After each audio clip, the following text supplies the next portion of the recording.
Okay, so I wanted to show you a little bit more difficult example. This is the problem we have here. We're taking this polynomial and we're dividing it by that one. We do have the ability to do this division because remember the denominator needs to be a lesser degree than the numerator, which this is the case. But what I'm showing you this time is one that's not linear. So it does make it a little bit more difficult. So your x squared plus 2 goes here.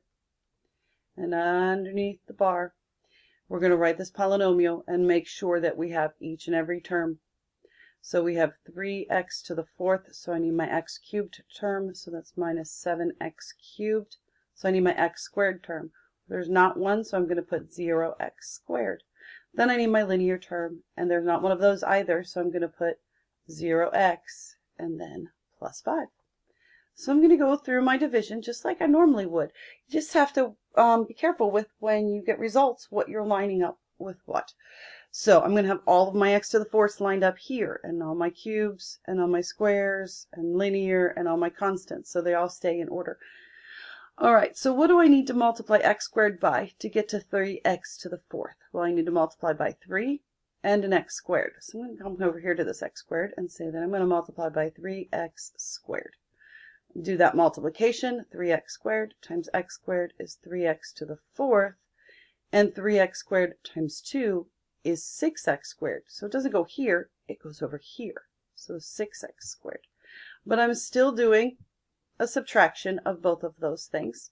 So the subtraction, so 3x to the fourth minus 3x to the fourth is nothing. And then negative 7x to the third minus nothing below it still gives me negative 7x to the third. Then I have 0x squared minus 6x squared, which is negative 6x squared. Bring down my next term, plus 0x. Always just bring down the next term. All right, so x squared, what do I multiply by to get to negative 7x cubed? Well, I need the negative 7 and I need an x. So negative 7x should do it for me. So that gets me negative 7x cubed, and negative 7x times 2 is negative 14x, and I'm going to be subtracting both of those. Watch your minus and negatives. So that ends up to be 0, and this is negative 6x squared because I'm not subtracting anything from it. 0 minus a negative 14x gets me plus 14x. And I bring down my last term, which is 5. What do I multiply x squared by to get to negative 6x squared? Is just a negative 6. Do my multiplication, I've got negative 6x squared, and negative 6 times 2 is negative 12. Okay, and again, doing that subtraction gets me 14x, 5 minus negative 12 plus 17. Okay, so my result, my remainder is a little bit different than what I've seen in the past, but it's still fine. The degree of my remainder is smaller than the degree of what I'm dividing by, so I'm okay.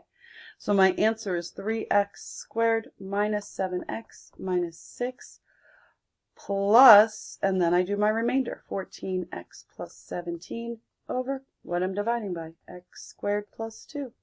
And there is my answer.